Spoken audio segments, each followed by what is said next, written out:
acho que é importante a gente voltar a discutir 32, que foi um tema que acabou caindo meio no limbo da história, né? De um lado, porque é um movimento democrático de luta pela democracia num país marcado pelo autoritarismo. E numa década de 30, terrível, marcada por fascismo, nazismo, franquismo, salazarismo, stalinismo, em suma, por profundos regimes autoritários ou totalitários, aqui no Brasil nós estamos discutindo democracia. Era um período em que o conflito político se resolvia pelas armas. Getúlio chegou ao poder em 30 pelas armas e com apoio popular, mas pelas armas, e a reação veio pelas armas.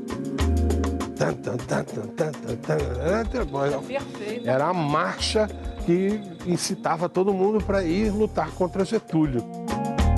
O que eu chamo a atenção é que a Revolução Paulista, ela perdeu militarmente, fragorosamente, mas ela ganhou politicamente.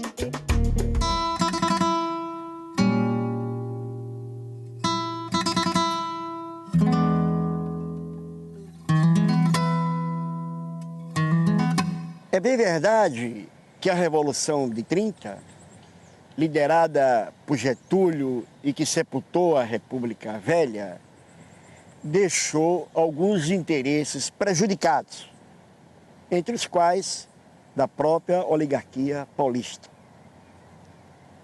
Mas, gente, no mundo marcado pelo totalitarismo, com a Itália em pleno fascismo, a Rússia do stalinismo, surgiu em São Paulo uma rebelião democrática. Aliás, o jurista Hélio Bicudo considera que foi o movimento popular de caráter democrático mais importante da história do Brasil. Os 80 anos da Revolução Constitucionalista de 1932 é o tema de hoje do programa De Lá Pra Cá.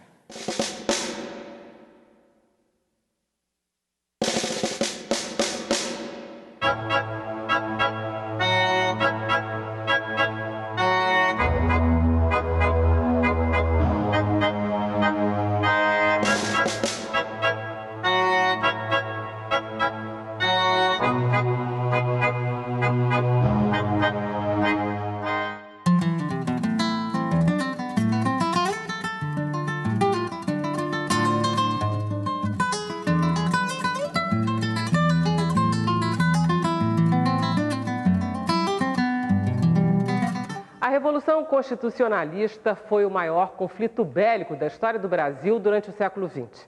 Essa guerra civil que opôs paulistas ao governo provisório de Getúlio Vargas durou de 9 de julho até 2 de outubro de 1932 e deixou um saldo de quase 1.000 mortes. Os paulistas se renderam, é certo, mas obrigaram Getúlio a convocar uma Assembleia Constituinte.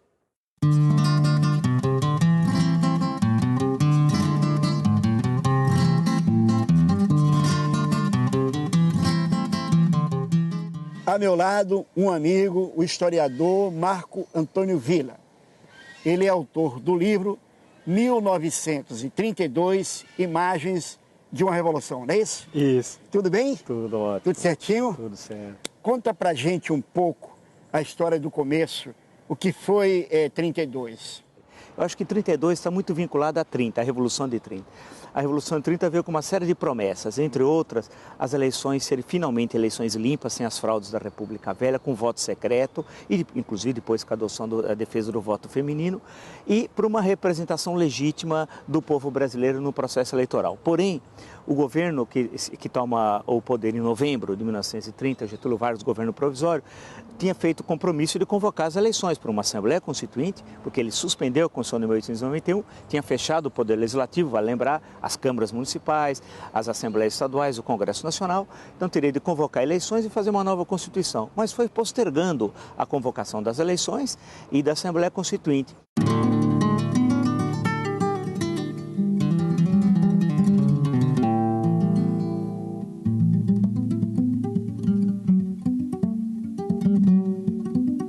A historiadora Alzira Abreu, do CPDOC da Fundação Getúlio Vargas, se dedica há um tempo a estudar essa parte da história republicana na qual está a Revolução Constitucionalista de São Paulo. Alzira, rapidamente, Explica o lance da Revolução Constitucionalista. A vitória da Revolução de 30, que teve o apoio dos paulistas, principalmente do Partido Democrático de São Paulo, e eu lembro que os partidos eram regionais, não eram nacionais nesse período, e os gaúchos, principalmente os tenentes, querem manter o controle sobre São Paulo, né? Tem aí uma série de problemas, porque o São Paulo está vivendo intensamente a crise de 29, com a queda dos preços do café, pouco investimento na indústria, né? E o governo está comprando os estoques do café para manter a política, os cafeicultores, né?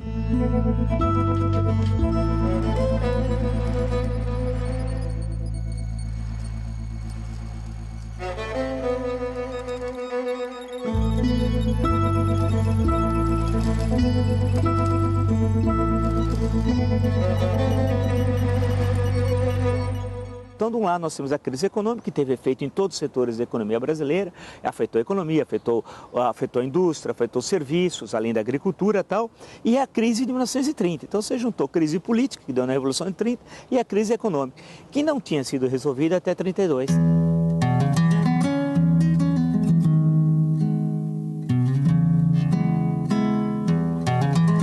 Maria Celina de Araújo, uma amiga, uma grande cientista política. Obrigada. Tudo bem?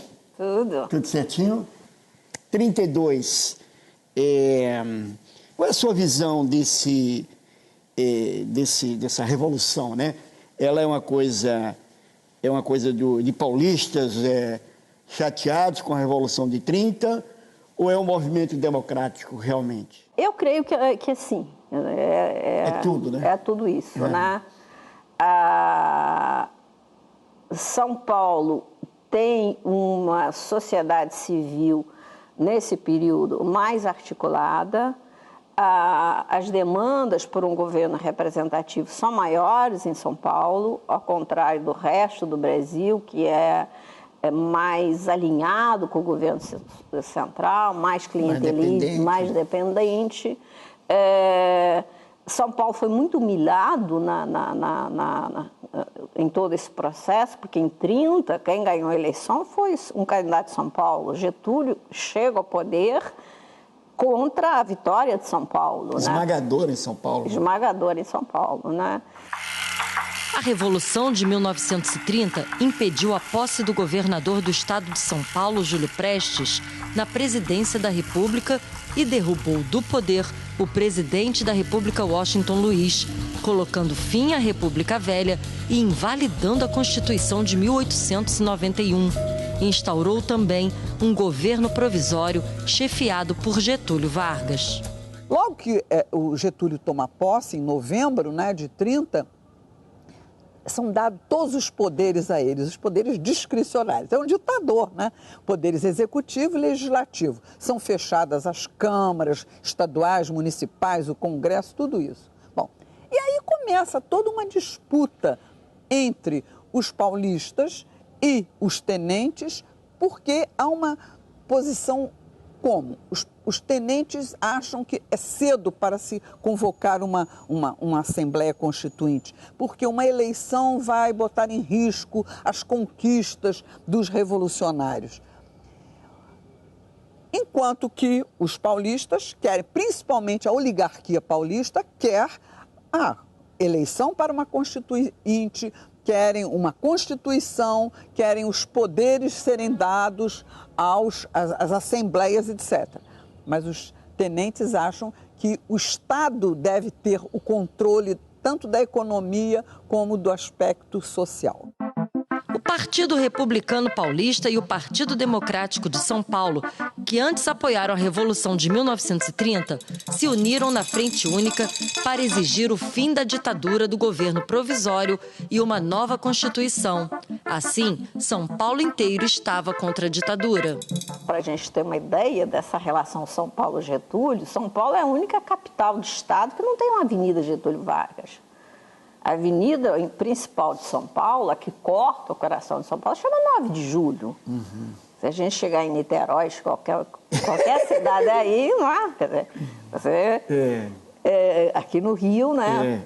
No coração da cidade tem a Avenida Getúlio Vargas.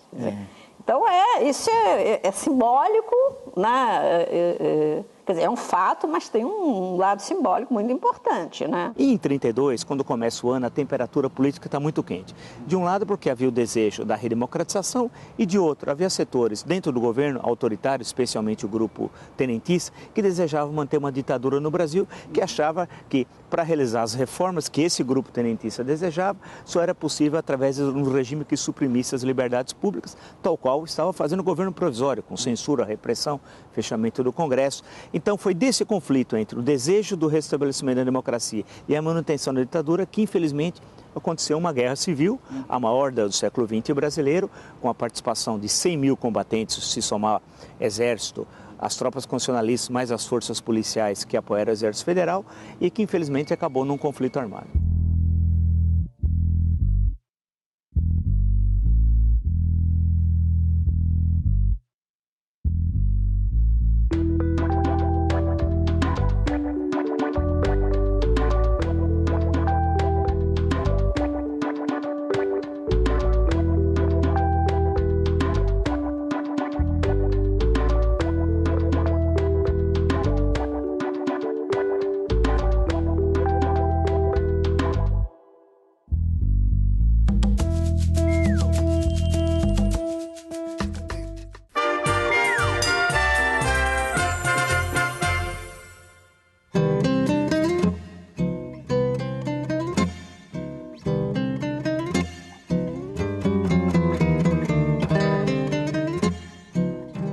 Dona Vera, nós estamos aqui nos jardins do Palácio do Catete, né? Foi daqui que Getúlio comandou a resistência contra os paulistas em 32. Mas nessa história toda me chamou a atenção o fato de que tanto Guimarães Rosa como Juscelino Kubitschek participaram dessa guerra como médicos da Força Pública de Minas Gerais, né? Isso naquela região de Passa Quatro e tal. E nessa região, quem andou também visitando a região foi quem? Carlos Drummond de Andrade. Ele foi lá na região do túnel que separava Minas e São Paulo. Outro que participou da guerra do lado do governo provisório foi Gregório Bezerra. O comunista. Isso. E de São Paulo, eu não sabia, Orígenes Lessa chegou a ser preso e trazido para o Rio. A primeira grande manifestação dos paulistas foi um mega comício na Praça da Sé, reunindo 200 mil pessoas no dia do aniversário de São Paulo, 25 de janeiro de 1932. Conta pra gente como é que foi um pouco da cronologia dos fatos, como é que, enfim, as principais batalhas. Olha, o movimento, quer dizer, o grande problema que entre 30 e 34 é a nomeação dos governadores, que eram chamados interventores porque o governo federal os nomeava. Isso para todo o Brasil, excetuando Minas Gerais. No caso de São Paulo, isso foi um problema inicial, que imaginava-se o Partido Democrático, que apoiou a Aliança Liberal. É importante destacar que a Aliança Liberal, que lança o Getúlio candidato a presidente em 30, tem apoio dos governos, das situações do Rio Grande do Sul, Minas, Paraíba e das oposições estaduais, inclusive do Partido Democrático. A popularidade em 30 era muito grande e o PD, o Partido Democrático, que defendia voto secreto, todas essas bandeiras democráticas, estava com a Aliança Liberal. E imaginava que o interventor seria do PD. Não foi o que ocorreu. Aí criou-se uma tensão entre aqueles que apoiaram o 30 e o governo federal aqui no Rio de Janeiro. As tensões aumentam, vem o dia 23 de maio, movimento estudantil, na Rua Barão de Itapetininga, com a Praça da República, há um incidente, quando eles tentam tomar um prédio que era a sede da Legião do Partido Popular Paulista, e aí tem a ver com Miguel Costa, com as brigas do movimento tenentista. 4 estudantes foram mortos. Aí isso levanta mais ainda os ânimos contra o governo, né? E morrem então 4 jovens, o Maragaia, o Martins, o Drauzio e o Camargo, que aí vão fazer uma sociedade civil, MMDC, que vai tentar realmente luta armada contra o governo federal.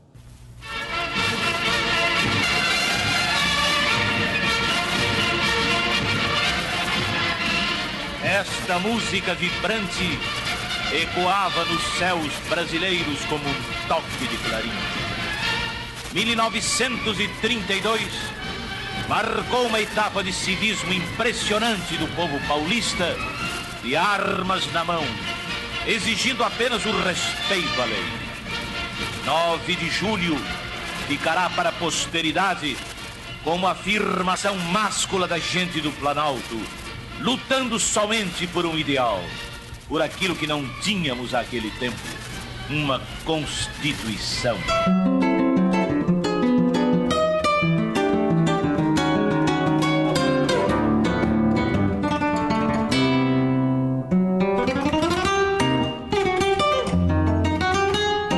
Renato Ladeira é filho de César Ladeira, o locutor da Revolução Constitucionalista de 32.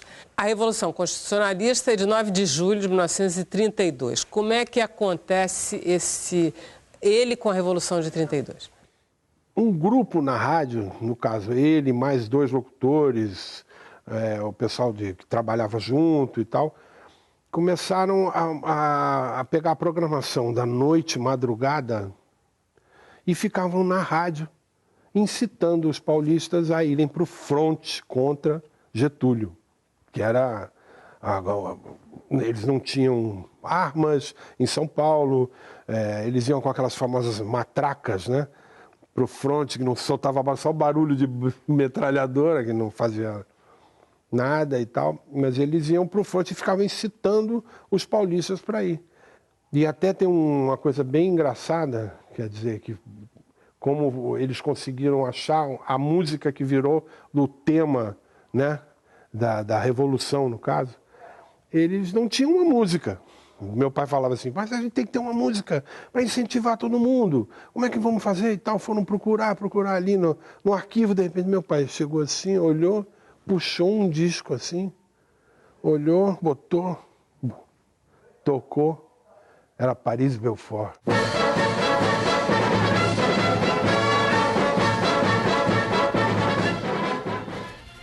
Dias e noites gloriosas, de vigília e sofrimento, de angústia e expectativa, viveu a gente paulista de 32, nas trincheiras, nos altos postos, nos lares, nas consciências. Numa unanimidade estupenda, ombreavam-se em todos os mistérios as classes mais diferentes. O operário e o industrial faziam parte do mesmo batalhão de voluntários. Costureirinhas e senhoras de alta linhagem costuravam lado a lado os mesmos agasalhos destinados aos que lutavam nos vários frontes.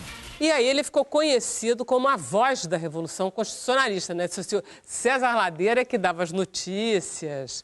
Ele se engajou totalmente, ele praticamente vivia dentro da rádio, porque não tinha hora nem para dormir, para comer, nem nada, ele ficava direto, madrugada dentro, de manhã dava notícias e tal, até que Getúlio ganhou a guerra. Ganhou a guerra e ele foi preso.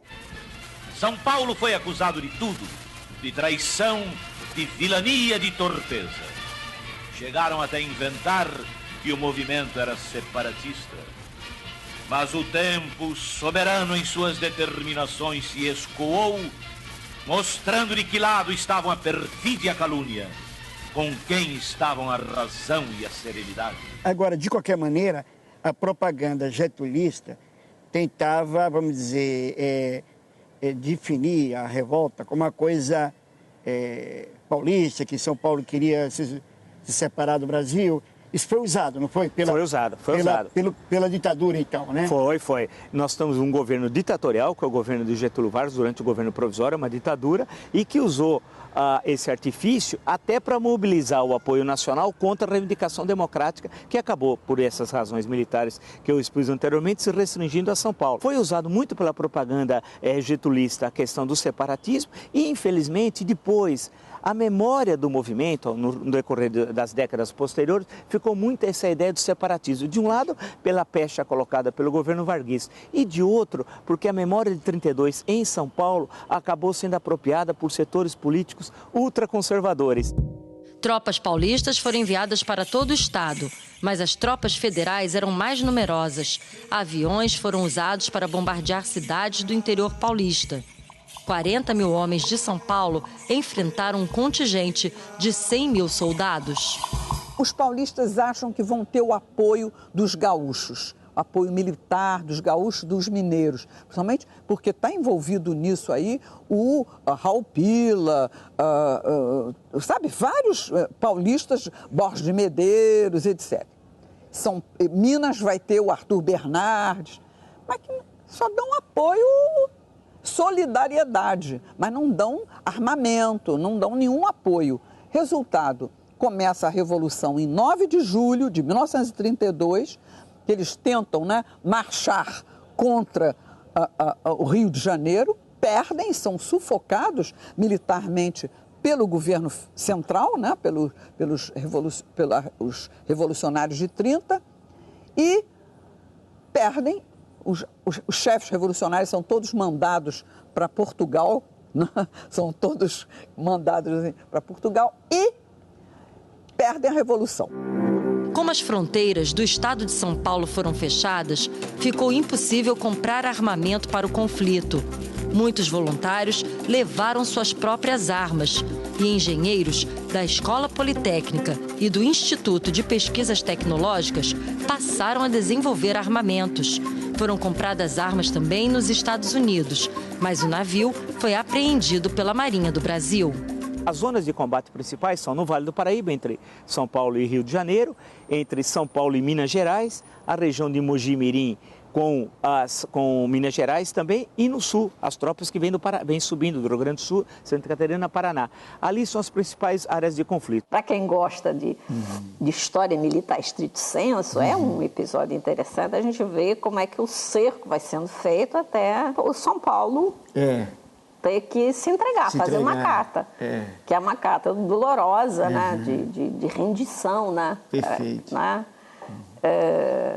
Bom. Foi o único momento, até a campanha das diretas, que a gente teve um movimento, só que foi local, né? Um movimento pedindo liberalização. A movimentação de tropas estimativa, é possível estimar 55 mil soldados do Exército Federal, 30 mil das tropas constitucionalistas. Muita gente. Tem muita gente, que são dos quais 10 mil voluntários, que não tinham a mínima experiência militar, e cerca de 30 mil das polícias estaduais, Rio Grande do Sul, Minas e tal. Em suma, é possível então estimar que você tem cerca de aproximadamente 120 mil almas em combate. Daí que a guerra civil maior da história do Brasil, e o número de mortes também. Se nós compararmos a FEB, a Força Expedicionária Brasileira, que lutou na Itália, que perdeu cerca de 500 homens, nos combates de 32, infelizmente, cerca de 1.500 a 1.700 brasileiros morreram, o que, não, evidentemente, isso não é algo a ser louvado, totalmente pelo contrário. É a nossa grande guerra civil, né? É a maior guerra civil do século XX brasileiro e da nossa história.